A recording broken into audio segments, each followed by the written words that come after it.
another day.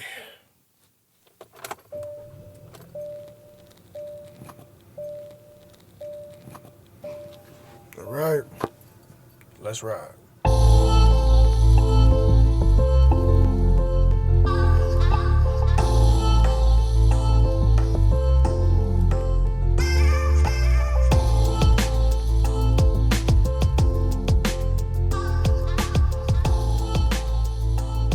All right. One time for your mind, one time for the grind. Don't play in this ride. Number 69, a nasty episode, a real nasty one. And I don't mean in a good way. I'm gonna talk to you about some nasty shit, but it is what it is. I gotta give it to you the way it's brought to me. First thing I'm gonna talk about is your boy Robert Nasty Man Kelly made bond.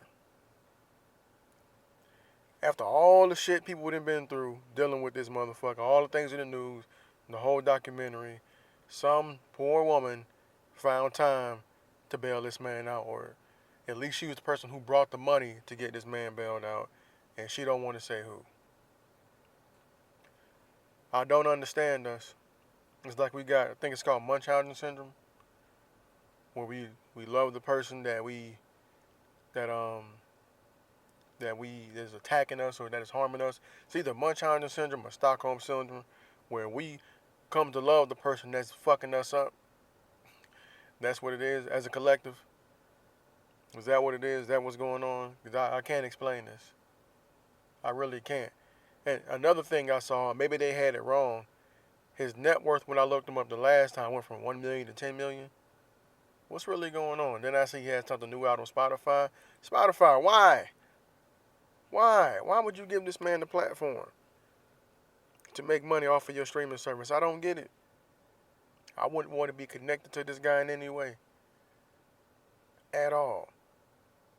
And connected to him, possibly same level piece of shit, longtime manager Don Russell was quoted as saying he videotaped the sex act to prove consent. That's how far you've gone in life. That's how far that you've been fucking up. You've gone down the wrong rabbit hole, so to speak, so many times that you have to record your interactions with people at moments that should be private. Now, I believe it's probably a lie given the history that was given to us by the individuals or victims he was involved with. I believe it's a lie. I believe he was back up to his old shit. He's been doing it for 20 years. What do you expect? He's a criminal. And here we go again, black people bailing this motherfucker out of jail. It doesn't make any sense to me. But it's also that one thing, it's like, you know what? When it happens to somebody you close to, that's when people will realize this shit. And believe it or not, from the numbers being thrown out there, it's more common than you think. It probably has happened to somebody you know. They just haven't said anything to you yet. And then what's the incentive for them to say something?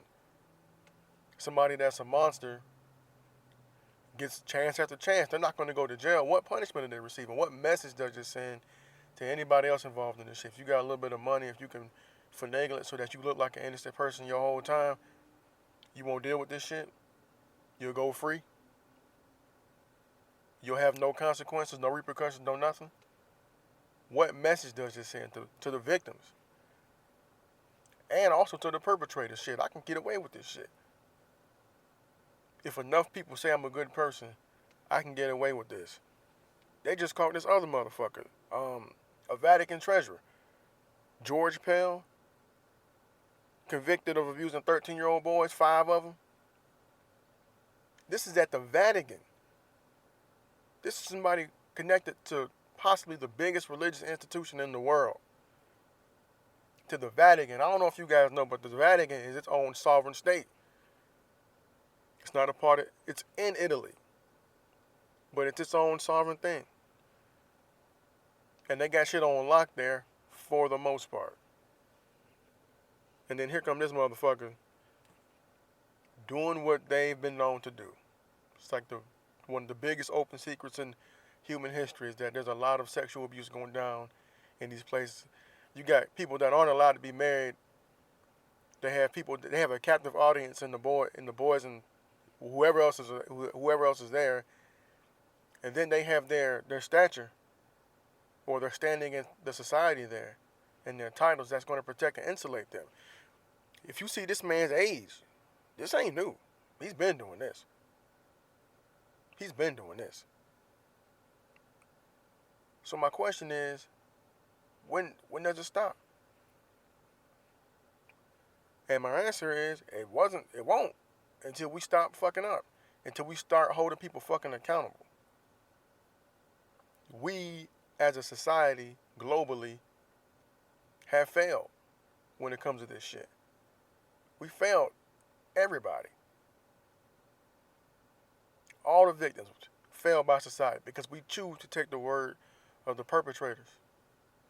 And I understand that, and I've said it before, that there's victims that don't tell the truth all the time. That is true. And we failed in holding them accountable as well. And that's going to be a common theme on this one here, is our failure to hold people accountable for shit. It's going to be a real common theme. And I'm gonna slide right into the other thing I want to talk to you guys about. The past few weeks, past couple months maybe, you've heard me, if you've been listening, talk about my hometown, Jacksonville, Florida, where I do not currently live. And I keep asking, as I keep getting these alerts and messages and seeing that people are getting shot and killing each other on a regular basis down there, I'm like, man, what the fuck is going on? What is happening till we get to the state that it's that bad? Is it lack of police? Is it too many guns on the street? I ask myself, what happened to the culture of my city where life just ain't worth shit? And I really had to look at it, and it's our fault. We failed y'all. Every generation before the current generation now, in that city, I can't speak for nowhere else. I ain't from nowhere else. I lived around a few places, but I'm from Jacksonville, Florida. And even though I'm not living there right now, I can say, we fucking failed y'all. My generation, the generation directly behind me, the youngest that's there now, we failed y'all. And everybody fucking before me, we failed y'all. Because we made that street shit cool. We bent to the vibe of the street shit. Even if you were directly involved, if you were adjacent to it, if you were a fan of it, you contributed to the bullshit. Because one thing I know, and one thing a lot of people try to deny, when you out there doing shit, they watching you. These kids are fucking watching you. You don't think so, you don't believe it, and you don't realize how much sway you have over people until you get older. Until you get older, you won't realize it, or until you have kids, they're watching you. Because you can feel like you the average Joe, whether you're on the block, or whether you with the person that you feel like is the motherfucking man, just in your group. These kids are watching you. And especially if you somebody that can move around a certain way and you got sway and people tend to acquiesce to you and tend to follow after you, they watching you. And you the coolest motherfucker on the block. Even if you out there faking the funk, trying to be something you know you're not, these kids watching you. And you making that shit seem cool. I know because I got big homies. And I ain't saying this everybody. My big homies taught me better. Shit, my peers told me better.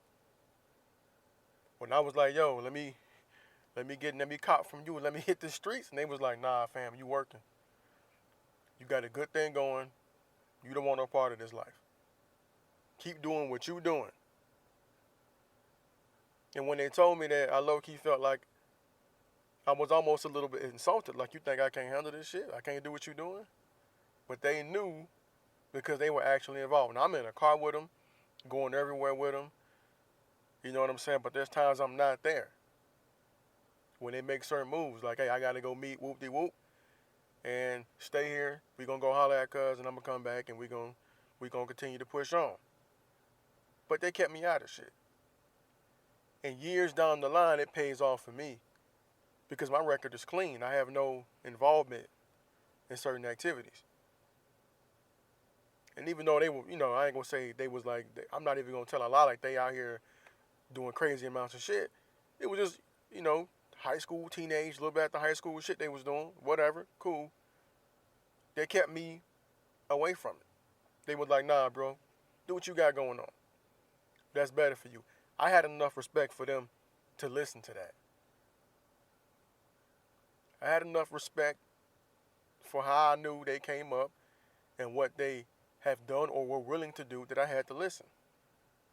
I had to recognize that a motherfucker cared enough about me and the situation he knew I had and respected me enough to say, you know what, bro, don't compromise what you got cracking.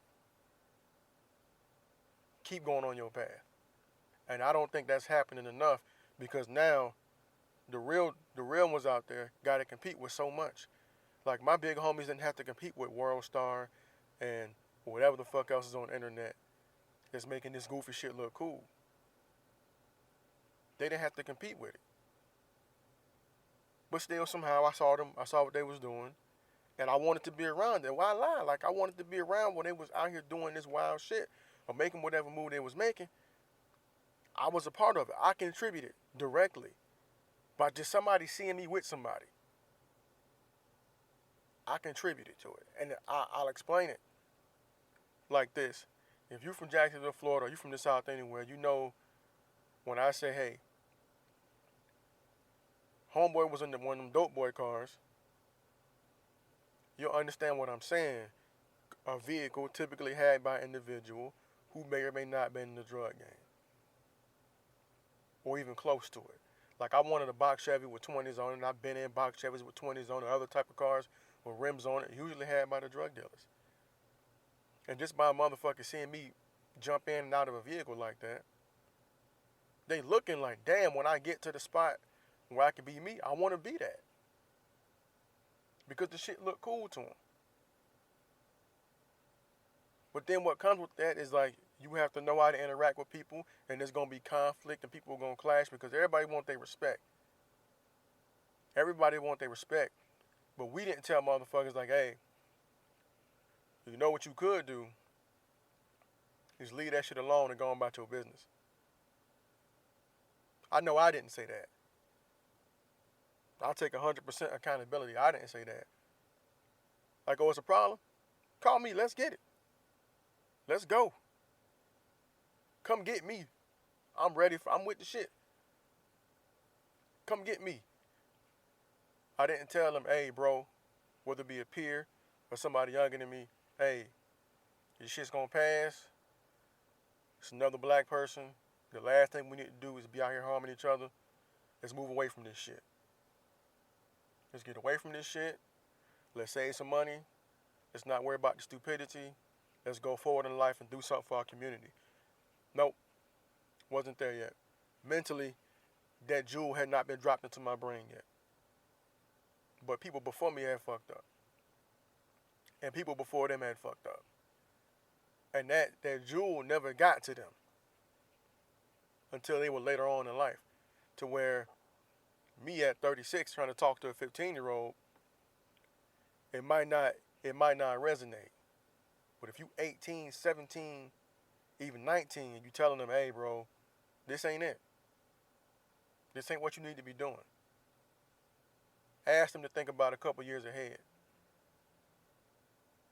We're at the point now where we got to stop making excuses and shit. And start making people understand that there's opportunity out here beyond that shit. Because I don't know what else it could be. Like, why are people getting shot at such a high level if it doesn't have to do with street shit? What else could it be? You ain't getting shot over basketball. Well, you might be getting shot over basketball games, according to the news I just saw. But still, was like, there's nobody there to mitigate that situation. Like, hey, hold on, bro. It's going a little bit too far. Let's shut it down. Let's separate. Let's go be elsewhere. And that's why I don't do a lot of things now. Like, I don't play ball with people I don't know. I don't go nowhere with people I don't know. Because situations like that they just happen. Unfortunately. But we could have been the one to sit one or two down like, hey, bro, before you go make this move and engage in this shit that's going to create conflict, think about what you're doing. Think about what you're doing, because you never know how long somebody's going to hold a grudge. You may have whooped his ass when y'all was 17, but you may cross paths with him when he's 25 with a gun. And if he ain't let that shit go, and if he's not on a different level to where he can see it as just kid shit, he might have something for you. But we don't think past that. And that's what we got to understand, because this beef shit, there's no expiration on beef. I don't give a damn who you are. There's no expiration on beef. There's a couple motherfuckers, if I saw them, I'd probably punch them in the face still. And I'm wrong. I'm dead wrong about that. But it's like I would have to control myself, and I have, believe me, I have, and act accordingly in order to move forward for the betterment of my community. I had an issue with, and not to put too much of my personal life, I had an issue with one of my best friend's brother. He said some shit that I didn't appreciate about his own family. I spoke up about it.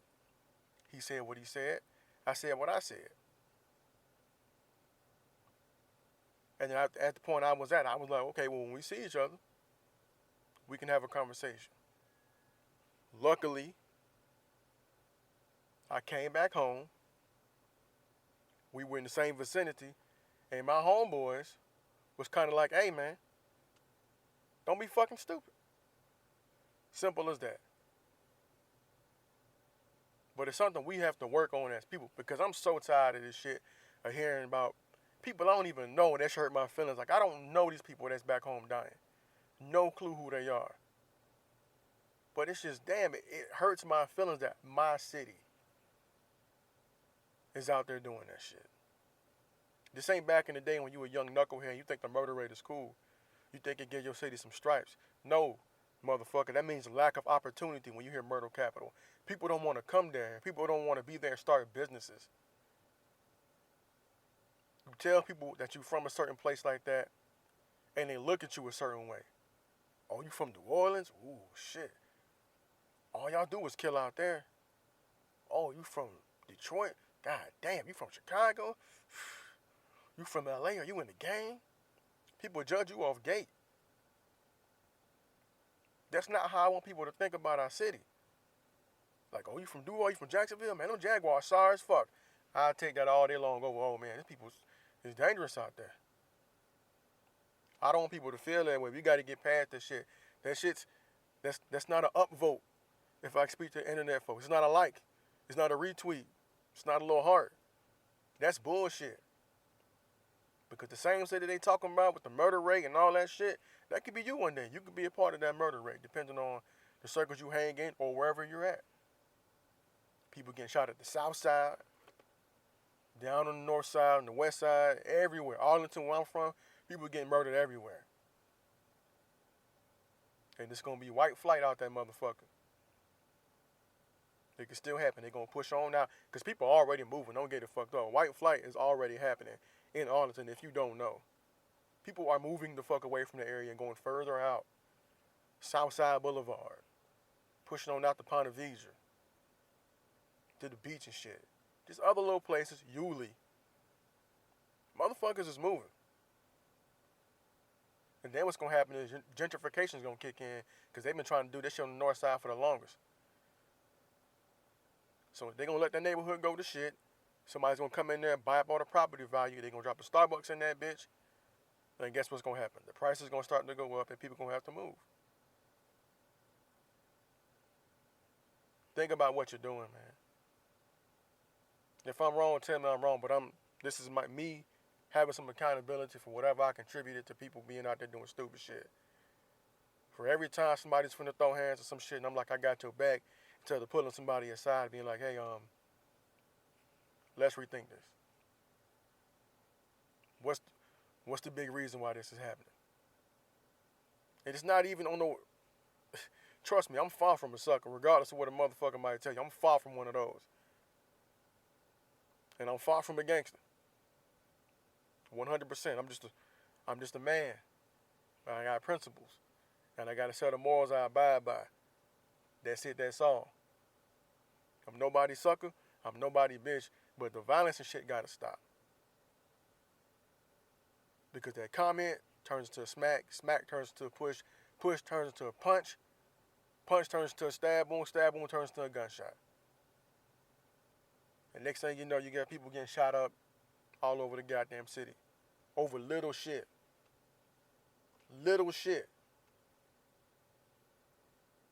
And I'm not perfect, and I'm not expecting nobody to be either. I know what it feels like to know that somebody you care about was killed. And I'm not promising how I would react in that situation. But I'm just saying, please, right our wrong. If you back home, start talking to these folks, man. You see these kids, talk to them. Don't let them just walk by. Talk to them. Speak to them. Help them out. If you see they about to go do some ignorant shit, and you know the mood. You know the vibes, as we say now. You know what's going on. You know when somebody turned up, not that weak ass meeting they had for the fucking party. When I first heard turned up, that meant somebody was about to go do something to somebody. That meant somebody, as we say in Duval, was like 38 hot. Something was about to happen. Talk to these kids, man. They out here fucked up. And they just might listen to you. You may get one of them. We need somebody to be Cuba Gooding Jr. Get the fuck out the car. Get out the car. Be Colageno from Bronxtown. Get out the car. If you're not going to be Colageno, be Sonny, who went and got him out the fucking car. Shit got to stop. Ain't mean to ramble, but goddamn, man. It's like I wish I was home so I could do something about it, but circumstances prevent me from living there. But I will be back to visit. We'll move on to something a little less loaded. Actually, no, we gonna keep on the bullshit. I saw something recently. I don't know if it was an episode of ID or the remix to America's Most Wanted, like In Pursuit. I think John Walsh and his son do it, and it had something on there. Was a man was interacting with a woman. He had dated her. Shit went wrong. He started hollering at her, beat her up, I think, once or twice. Long story short, it ended up killing her. And then I saw something else. Had a man arguing with a woman. Women. It's in your best interest not to argue with a man outside of your household, outside of your family, outside of your marriage. Don't argue with no man. Whether he's right, whether he's wrong, don't argue with him. Walk away. That's an argument for your father, for your husband, for your brother, for your cousins. It's a disagreement. Have it. Walk the fuck away. A debate, sure. Peaceful debate, trying to get through a disagreement, okay. Voices get raised, people get animated, move the fuck along. Men, a real man has no business full-fledged arguing with a woman that is not his wife or a member of his family. That's it. That's it. It's easy. A man has no business arguing with somebody else's family member, for sure. I understand there's disagreements. You want to be spicy in the Facebook comments? Okay. Cool. But full-blown arguing with a woman, a man has no business doing that shit. Because one, usually women are better with words. You're not going to win that shit. For one. Two, you just wrong. What do you get out of that? Hollering over a woman? That's not the code, man. Walk away. Let it go. Let it the fuck go. I can't remember what I saw, but I know it made me think about that, and I just felt like I had to say that. Like, don't argue with women. Move on. Move on. Move on. Also, this week, I want to say it was Monday, Michael Cohen got up there. He was a former lawyer for 10 years, I want to say, about a decade for the current commander-in-chief of 45. He got up there and he basically sung his song. He sung his song for a few hours. And I believe he's going to testify again. And it's like, man, the ability people have to make a situation fit their narrative should shock me, or shouldn't shock me, and it hasn't. Because I've been seeing it since I've been paying attention to who's ever been president. I want to say about Bush is when I started paying attention to whoever was the president was and how people felt about the president. Now, with the current president we have, the way, and I'm not even talking about politically. I'm not even talking about media. I'll get to them in a second. The way people are willing to compromise their integrity to support somebody who they feel embodies their beliefs, their core beliefs, that I'm not even sure they have, should be shocking, but it's not. It's just disappointing. It be the people you know, see every day, and it's just like, man, I've been talking to you, you've been talking to me, you've been making perfect sense all throughout the day until you get to talking about this person. Then it's this person's an idiot, this person's stupid, this person blah, blah, blah, blah, blah. But when the man who was next to the man for a decade gets up there and starts singing like a bird, saying, oh yeah, XYZ, XYZ, all of a sudden this guy's a rat. All of a sudden he's a piece of shit. All of a sudden this is the worst person in the world. Who do you work for? That's what I'm trying to understand. Like,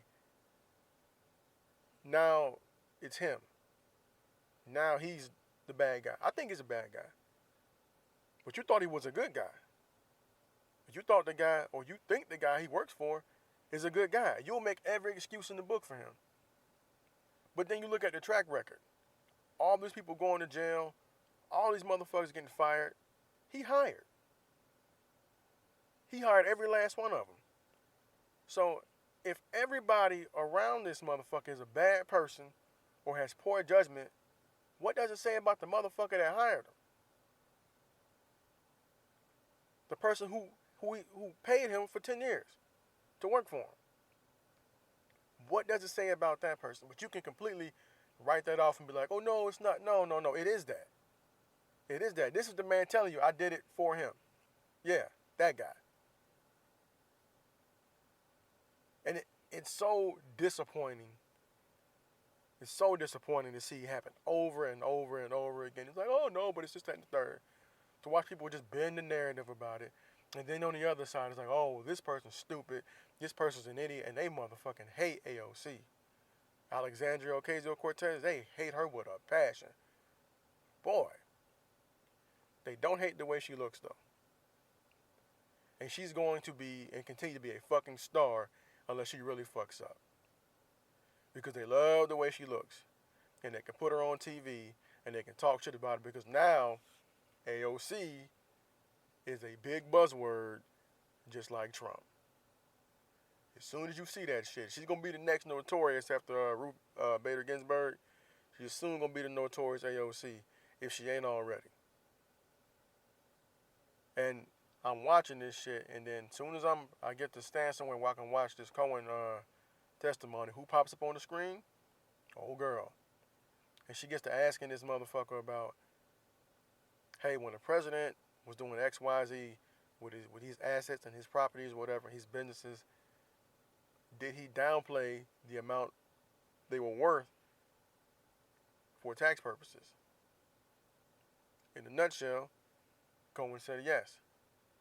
Then she pimped him and basically had him admit that, hey, she was like, well, would it benefit if we saw his taxes? Cohen said yes. And at that point, I was like, man, it might be over for homie as far as his position right now. I really don't think they're going to impeach him. I think there'll be some type of deal struck at some point, if anything, to get him out of there. I don't think he's going to be impeached until they are bulletproof in what they can do. But if they do like I think they're going to do. In order to get to him, they're going to make somebody else suffer. Just like what they're doing to Cohen. They're going to make people around you suffer. And you're going to start to sing. It's what they do. Ask Tekashi. It's what they're going to do. And just watching them two on screen, it's like, man, you got this person who was once beloved by this side of the house, and this person who's becoming beloved by this side, and also hated by the other side. And Cohen's there just being hated by everybody right now. Cause you're not. Oh no, you're not cool now that you singing. You still stood next to homie for X amount of years, and you stand too close to shit, you're gonna start to stink. Same thing. Goes both ways. Because if the press feels that way about him, well, guess what? You stood by him for 10 years. Now he's fucked up. Now he's starting to stink. Well, now you're starting to stink because he was a pile of shit. And the same thing goes for him. Because the thing about it is, nobody knew this guy's name. Nobody knew who the fuck he was. Nobody knew about no Cohen. Not on a regular base, not on as a household name. Nobody knew about this guy. He stood next to homeboy, got some shit, household name, just like that. Same thing go for the rest of them. General Kelly, all of them. Jail. Manafort, jail. Papadopoulos, jail. Who else? Sam Rakucci better be glad he got out when he did. Homeboy did him a favor. Omarosa, fired. It's wild. But they're going to keep doing it. They're going to keep on doing it. And then another reason why I don't see this man, well, I said he may stay there, he may not. It would make perfect sense to me if he was reelected. Not political sense, but economic sense, because everything drives back to money. And he's making people a shit ton of money. I talk about ad space and revenue. I'm not smart. I'm smart enough to know I'm not very smart. But I do understand somewhat how marketing works. You have a TV show that pulls in a lot of viewers. Advertisers want their product on that TV show when you got commercial slots. Now, as the ratings rise, I'm pretty sure you may be able to charge more for those spots. Because the more people watch that show, the more time they'll see your commercial. The more time your commercial's on, you usually boost the amount of money people spend on your product. So it makes sense to me. And that's what keeps these companies going, these networks going. So if you think back into right before the election, when they did all the Republican debates on CNN, mind you, on CNN, our current president, the least experienced of every politician who tried to get this job. The least experienced of every politician, but the most popular person by far who ran for office on that side of the house was positioned every time to be close to the middle of the TV screen. When they had more people, he was off to the center a little bit, not right there. But as debates progressed and it was less and less people, he was always close to the middle. Every last time. And if I'm wrong, he may have been off to the side for maybe one or two other debates. But as the field shrank, he was pushed closer and closer and closer to the middle until he was smack dab in the middle. And everybody over there, who else was running or a part of the debate, had to acquiesce to him because he became a target. He became a target. He became the whipping boy, so they thought. But when you got people speaking policy, and normal people don't normally pay attention to policy. We don't read it. We don't listen to it. We don't write it. It's not as relatable to somebody using a bunch of 4-letter words, 3-letter words, over and over again in succession that we can easily memorize. That's why slogans work. That's why you get Drain the Swamp, Make America Great Again, Lock Her Up. 3-4 word slogans that stick in your brain that you don't forget. They get burned into your brain the more people say them. And you get this huge public figure who's already been a celebrity 20 plus years, and he just gets closer and closer into the middle, and then these politicians have to talk over each other just to get to him because he's getting all the attention. This happened on fucking CNN. They made him a bigger star than he was. And they definitely benefit as a company from him being president. So when I say it all goes back to the money, there you go. I'm not even talking about legislation. I'm not even talking about policy that's going to be put in place to make people money. Because that's what this guy does. He goes out to make money. So his presence in that White House is benefiting people. That's why I always say, if you look at, well, who's going to build the wall? Who's going to get the contract for the wall? And I think he exhausted it so much to where he couldn't get the wall built. So now he's talking about, hey, we're going to use an emergency. We're going to call an emergency, national security, safety, whatever, and now we're going to build the wall. Speaking of which, 4 Republicans are going to vote against that. Maybe they ain't getting paid enough. I don't know. But this is just some of the shit I'm talking about. You got to pay attention to things. You got to pay attention. And I just, like, as I grow, and I talked about the violence with my city earlier, it's just, we got to pay attention to what we do and the things that are having an effect on us, because people in certain areas don't pay attention to this shit, and then these laws get made that end up affecting you where you live. And I think a lot of it is because that we, like, man, I ain't gonna pay attention to that shit. It's not gonna affect me. It's not gonna affect my day-to-day life. It is. You just don't realize it yet. These laws that don't get changed because we don't vote on the local level, that's what happens. You don't vote locally because you look at that national election the same way you do the local one. That's exactly what it is, because we have a mentality.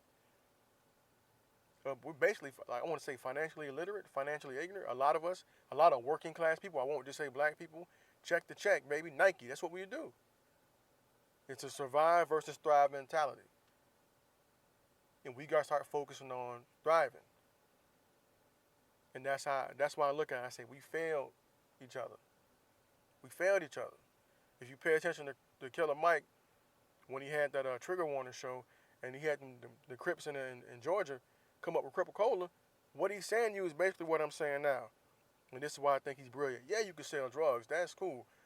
But with the amount of hustle and experience and the grind and the motivation you got to own shit, to get money on your own, take some time, go through the process legally, and let's get it flipped and make it legal money.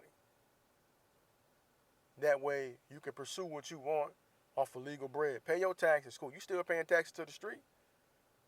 If you ain't doing it with money, you damn sure doing it with time. The time you got to spend avoiding the police, avoiding beefing with other people because of what y'all doing in the street, you still paying the tax, whether it's your time or your money. So you got to kind of think about it that way. I'm hoping what I'm saying is making sense. But everything costs.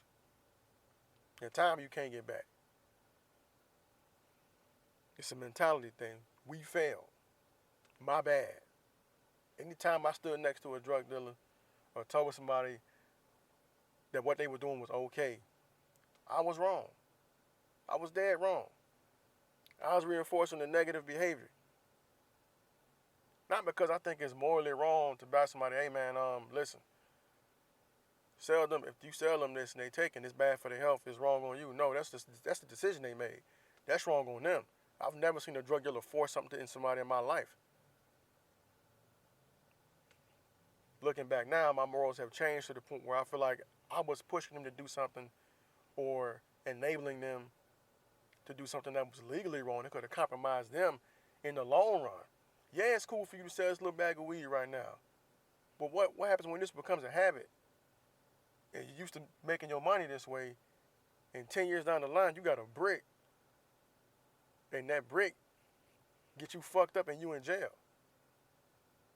But I could have been like, you know what, man, this shit is stupid. Let's go hoop. But I was right there with you when you did wrong. Even though I didn't do it, I didn't talk you out of it. We failed. Even dumb shit like glorifying the hood. We got to get out of that shit, out of that mentality and saying the hood and pretending like the hood is where you want to be. No, the hood can be a great place. I ain't saying fuck the hood. I'm not saying that. Fuck hood mentality. Community mentality is what we need. Stop replacing words like ghetto when you do some shit with nothing. When you make something out of nothing, no, just call it innovative. Don't downplay what you did. You took a situation that was fucked up and made it better. You innovated something. You didn't nigger rig it. It's not ghetto. You figured it out. Don't call it ghetto. You figured some shit out. Find ways to make the community better. Support one another. That's what we got to get to. Be more informed. Know what's going on in your neighborhood so motherfuckers with paperwork can't come down there and tell you something. You be so lost in the sauce, you just go with it. Or you ignore it because you're scared. Stop enabling your homies to do wrong things, to do bad shit. So I know sometimes you want to do hood rat shit with your friends and smoke with cigarettes, but that ain't always the thing to do. And we got to get out of that childish survive over thrive mentality. With all the money in these neighborhoods, with niggas in these fucked up cities and bad blocks and shit, and we go out here and we spend money on all this fashion and shit and these Jordans and all that shit, I'm guilty of it too. 100% guilty of it too. I got to get to this website, We Buy Black, to figure out how I could put some money in a black fashion designer's pocket. Because I want to buy more clothes, but I'm hesitant because I want to pay a black designer. So I got to get on WeBuyBlack.com and figure my shit out. But that's the type of mentality we got to move to. Even with our people who make mistakes and they go to jail. People fuck up, I get that. Try to prevent it. If you starve that industry, it will slow down. You just got to starve it. People get mad at Michael Jordan saying, oh, he invested his money in prisons and all this shit. If you don't like the fact that Michael Jordan invests his money in prison, stop buying his shoes and stop going to fucking jail. There you go. And I'm not trying to get on here and sound like some fucking Republican or some stupid shit like that. I still feel like we should take care of people when they're dying, but people got to do the things that are right. Right. Not the emotional response. What's the best thing for you and your family? So when you out here telling your homeboys on social media, whether it be in person or you Facebook, whatever you doing, you like, yeah, free my homeboy, free my nigga. No, don't say that. Don't say free him. If you was next to him and you was with him when he was doing that shit, and you didn't tell him to fucking stop, don't say free him. You should have told him, hey man, rethink this. Don't do it. If you sat there and watched them do some shit, or you were around and you knew you didn't tell them, hey bro, slow down. Hey, you might not want to do that. Don't be like free him now, because you didn't give a fuck about his freedom when you were with him. And say maybe he bought you some shit with the money he had, or maybe he looked out for you with the money he had. You wasn't like, nah, bro, chill. Now it's free him. When this motherfucker sitting in jail, he got a family. She got a family. Now it's, oh, free my nigga. No. If you benefited from anything they did, you don't have the right to say free him. Because people would do shit like hold their kids accountable. If you're a parent or you got nieces and nephews or some shit, and you told them to stop doing some shit because this may hurt you or whatever, that's usually what parents and family members get upset when a kid does something that can put them in danger, that can hurt them. Because in your mind, you done told them, like, I done told you, bro. I done told you, Jit, or shorty, don't do this because this'll hurt you.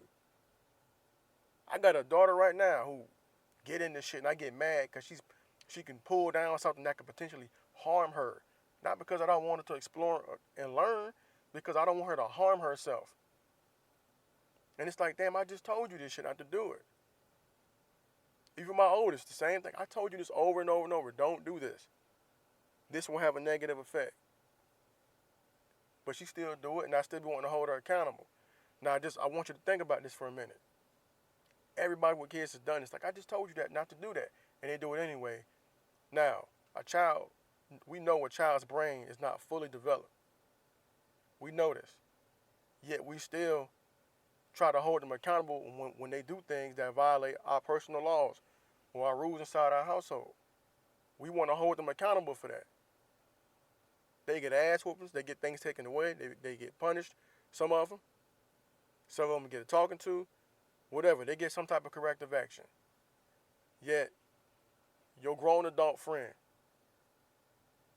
that you with, or your teenage friend, your high school friend, whatever, they do something wrong, and you be like, hey, either you right there with them, you be like, yeah, let's get it. And they go to jail, or they get locked up, they get jammed, you be like, free them, free them. They know better. You was with them, you encouraged them, but you talking about free them. When your partner go to jail, and he jammed up for some shit you knew he was doing, but didn't tell him to stop, when you was with him, now it's free him. But you didn't say, hey, bro, stop. Stop. Don't do that shit. And it's a shame when people do it when they get older. And that's going back to what I said earlier, you was with them when they was younger, and now they older still doing the same shit. Or they was older and for some reason decided to go do some shit they know is against the law. And you could downplay and say, well, it was just this, it wasn't that bad. No, but they knew it was wrong. And if you supported them at any point, or looked the other way and didn't check them like, hey, bro, you fucking up. You moving wrong. If you didn't do that at any point, you were part of the problem. You don't get to say free him. Nah, that's over for you. You supported the wrongdoing. You sugarcoated the action. And now you're talking about freeing. No, that right from you was gone. Washed away. If you can't look at him and be like, hey, you fucking up, that ain't your homie. At all. It's not your motherfucking homie. But now it's free him, and anybody say something different. Anybody that choose to hold them accountable, now they an asshole. Now they dead wrong. Now they fuck niggas and snakes and shit. Cause they like, yeah, bro fucked up. Bro was wrong for that shit. When you was there with him, or you knew they was doing it and didn't try to stop him, but now you want him free. You didn't give a fuck about him a few years ago. You didn't give a fuck about his record when he got out of jail. You didn't care about that shit. And then if you look at it, on the flip side, did he care? Or did she care? If he or she knew it was illegal and still did it anyway, you talking about freeing? If they wouldn't harm somebody, if they didn't have to. I don't want to say justified because I don't want to be, even though personal feelings. But if they went and sold somebody some shit that will compromise that person, even if it's close to being legal, or if it's illegal, you know it's illegal, whatever. But if you support somebody going to sell somebody some shit, a drug or whatever, that could potentially affect that person's employment status. Like, hey, I'm going to give you this drug. I sell you this drug. They don't know their medical history. None of that shit. They don't know what that drug could do to that person. And they sell it to that person and something happened to them, to where they freak out or they get addicted to it or whatever. Or something happened to them and they get jammed up. But you mad at me for not saying freedom when you was with them, they knowingly did wrong. Then they took money from somebody else, and they gave them something that could compromise their health or their ability to work and get a job. But I want to say free that motherfucker. I'm wrong if I don't say that. We got to get our shit together. And that's why I'm saying we failed y'all. They failed us, we failed y'all. Get our shit together. Because one thing I notice is, it ain't getting no better. It's only getting fucking worse. From where I sit, looking back, it's only getting worse. These kids got more distractions, more access to all the bullshit than we ever had. What do we do to stop it? We gotta talk to them. We gotta talk to them. And that's why I'm glad I had big homies. My big homies talk to me like, hey, it's fucked up. Like, you see me out here fucked up. Don't do what I'm doing. My peers was like, hey, bro, don't do that. I was lucky. I heard it from my father. Heard it from my uncles. Heard it from my brother. My big homies, my peers. I got lucky. Shit, my mama, my aunties, teachers. You got potential. Don't waste it. Co-workers, I see something in you. I want you to promote. You got leadership qualities. I gotta hold myself to a certain standard. But I gotta hold other people to a standard too. Because I always want the motherfucker that's not where I'm at to be better than me. Like, I'm not overly concerned with money. As long as I got enough for my family to be fed and all that shit, I'm cool.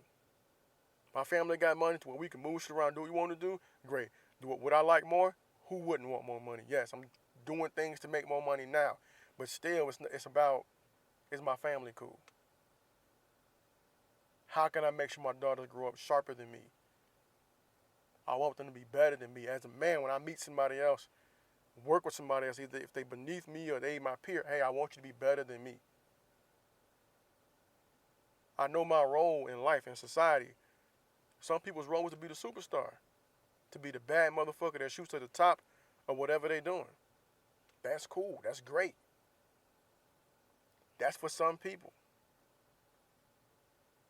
Maybe my role is to help other people get there. Is to see something in somebody else and help them get there. Because I don't want all that. I just want to help people. That's my success bar. Who did I help? Who did I make better? That's my goal. That's my bar. Am I in a position where I can help somebody else out? That's all I want to do. And maybe my mentality is wrong, but from what I'm seeing, I don't think so, bro. I think we out here, we fucked up by not making sure the people that didn't come after us weren't fucked up. That's what I believe. But maybe I'm going too far. Maybe I'm rambling. Maybe I'm talking too much shit, but it's really what I believe and what I feel. But I'm going to move away from this because I've been talking for a lot. I'm starting to get a headache. But there's a few things I wanted to talk about before I roll. And one of them is sports. Is hopefully quick because I've been talking a lot, like I said. And it's my Lakers. And I'm just looking at it. It's the LeBron effect. As much as I love what he's able to do for these kids, and in some aspect, this is the shit I was talking about. Now they're predicting whether or not Luke Walton's going to be fired. And the crazy thing is when they brought him in a year or two ago, they're like, oh yeah, he's going to be a good coach, man. Had a good run in the finals while Steve Kerr was out coaching the Warriors, making sure they were still good until Steve Kerr got back so they could win that championship. Luke Walton's our guy. He's a former Laker. He's won championships as a player. He knows how to get this shit done. Luke Walton is our guy. We're happy with him. We're glad we got him here. Cool. Enter LeBron James. Everything accelerates. The Lakers being close to sniffing the playoff spot is fucking huge progress. Huge progress. But because we have one guy there now, a 34-year-old man, all-time great player, cool, everything gets accelerated. These kids are where they're supposed to be at. They're going to make mistakes. They're not going to win every game. And it's not their fault. I don't blame them at all. They had momentum going. And then you start inserting other pieces into it. You should have kept that mood the same. But you try to microwave this championship to compete with other teams. That ain't the wave. It's not going to work. And I'm really surprised that the management there was really they were that arrogant to think that they'll be able to get these guys to come there once they got LeBron. If you pay attention to his track record, not to say he's not an all-time great, but when he with the teams, when he first went to Miami, D. Wade had already been in the league for a while. He'd already hit his prime. He was at the end of his prime. Chris Bosh, damn near the same thing. And he sacrificed. You can see he's not in the league anymore now because of a heart issue he didn't know he had, but he had been in Toronto for a while. Multiple-time All-Star. But he was towards the end of his prime. LeBron was just really getting into his. So it's easier for him to go down there and have the people acquiesce, those players around him acquiesce to him. LeBron knows it, sees the teams getting older, he dips, he boogies back to Cleveland. Perfect scenario, hey man, this team's getting older, I'm gonna be a free agent. You notice he never signs really long-term deals. except this Laker deal is like 4 years. After his first contract, he don't really sign long-term deals. And maybe it's so he can get the pieces in place that's going to best support him to allow the organization to get them there. Cool, that's great. But he's not staying for a rebuild. Nah, that's not what he's doing. When he goes to Cleveland, Kyrie's young. He's doing his thing, but he's not winning. Kyrie wants to win. He's the man there, and they're bringing in Kevin Love. Kevin Love is a perfect fit, though, to play next to LeBron. Yeah, I can acquiesce. I ain't got to carry the load. Trying to score 20 points, pull down 20 rebounds a game. I got an all-time great next to me. Did it hinder his game a little bit? Yeah. But he was getting older as well. Not to say he's an old man, but he'd been in the league for a couple years. Kyrie was relatively fresh. He had been injured, came back. It makes sense for LeBron to fit there. He's the older, instant alpha male when he walks into the locker room. Like he would be just about any locker room he walked into. It fits. It's cool. We can make a run in this. You got a player there already. You got a good rebounding center / power forward in Tristan Thompson. You got the point guard there. And then you got the other guy coming. So there's a bunch of new people flooding to this team.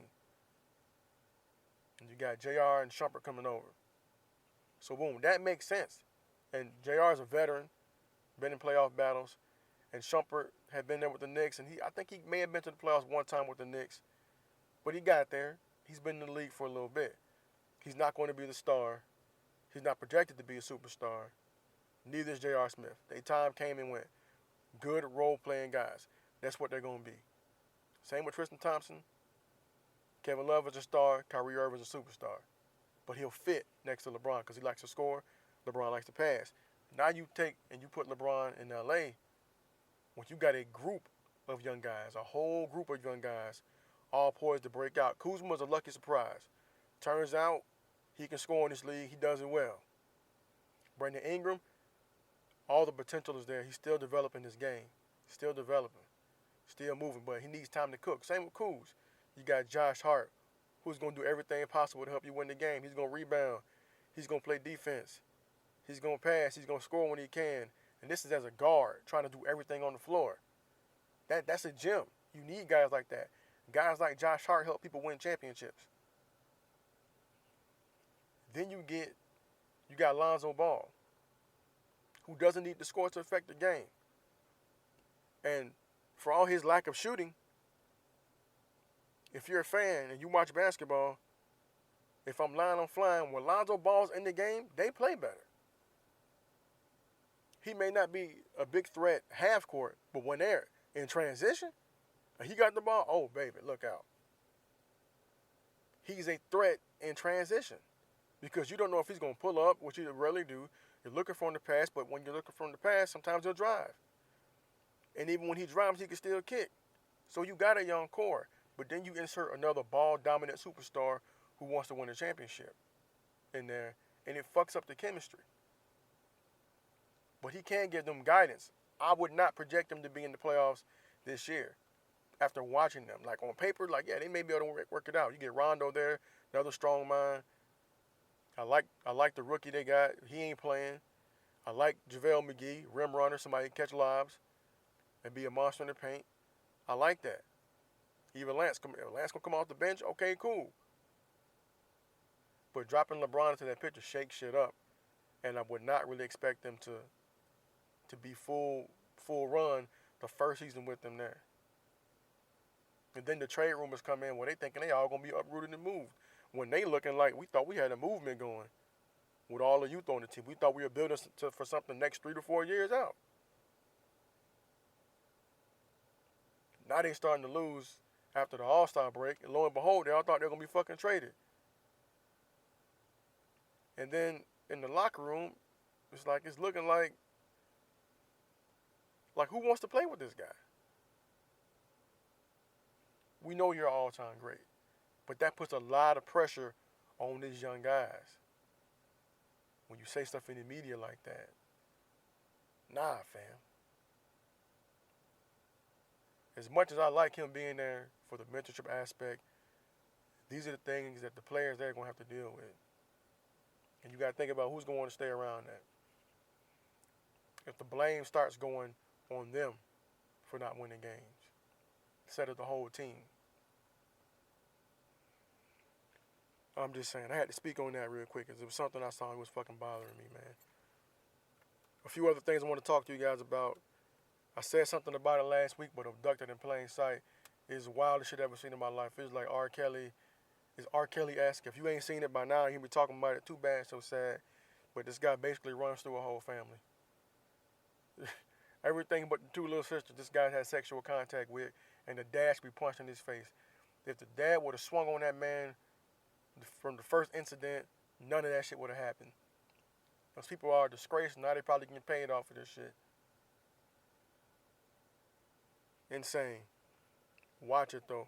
See how naive people can be. Abducted in Plain Sight on Netflix. It is crazy. Something else on Netflix, man. Which I'm really with this, man. Normally, I like to watch shows featuring black people because I want to be represented in whatever I watch. It don't have to be all black people. We just got to be there, sprinkling. The show I'm watching now has virtually no black people. It's like one black dude that I know of. But Peaky Blinders is a dope-ass show. If you like something that's character-driven, kind of dark, got some crime to it, Peaky Blinders is a good goddamn show. It's British, so if you're not into that, I get it. But please check out Peaky Blinders for your viewing pleasure, man. It's mainly for guys, I think. That's just one thing I had to get off. And back to sports, I wonder real quick if it's going to go to straight streaming at one point, at some point, or if that's going to fuck up the revenue. Like, will the NFL become Netflix? Like how they have the NFL, NBA networks. At one point, will it all become streamable? Because everything else is creating their own platform. You got DC Universe, Disney's doing one, which may end up including Marvel. So watch all the Marvel shit on Netflix while you can. And these other networks, they're specialized in taking all that shit to their own platform. HBO, Showtime, Cinemax all did it. Starz probably has one. Shit, FX channel has one. It would be mighty interesting if the NFL or NBA did it, but I think there's too much money in ads for that.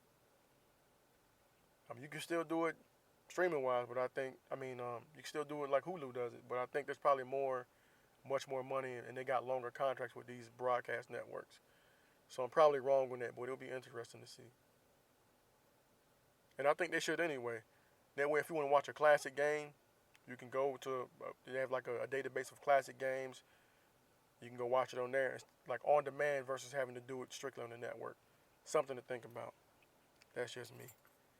And that's it, man. I think I covered everything I wanted to cover. Make your next day your best day, man. Stay strong out there, man. Let's stop fucking up. Snatch these kids up if you have the opportunity to. Snatch them up. Talk to them. See where their head's at. Have them thinking out 5 years from now. Think about it 5 years from now. Like, they may be like, oh yeah, he's just a kid, man. Think about him if he's 12, right? Say, somebody's 12 years old, kid, cousin, whatever. If he's 12, you think, oh, he'll grow out of it. What if you don't? What if he don't have the right influences in his life? Think about that motherfucker 5 years from now, 17. If he ain't had no love, if he ain't had no opportunity, and all he has is the street. He ain't had opportunity, ain't had no guidance, no mentorship, nothing, but the street's always there. Guess what's gonna happen? Guess what's likely to happen? He gonna be in the street shit. Sometimes it's as simple as geography. Simple as the environment. Think about your ecosystem. How it's money driven. Like, what's in your personal ecosystem? Is it full of negative shit? I'm talking too much. NoPlayingThisRide@gmail.com. NoPlayingThisRide on Twitter. NoPlay247, capital N, lowercase o, capital P, L-A-Y. NoPlay247 on Twitter. Holla at me. I would love to talk to some of y'all. But yeah, just think about what I said, man. Let's find a way to make this situation better so that our communities can do better as a whole. Y'all be easy.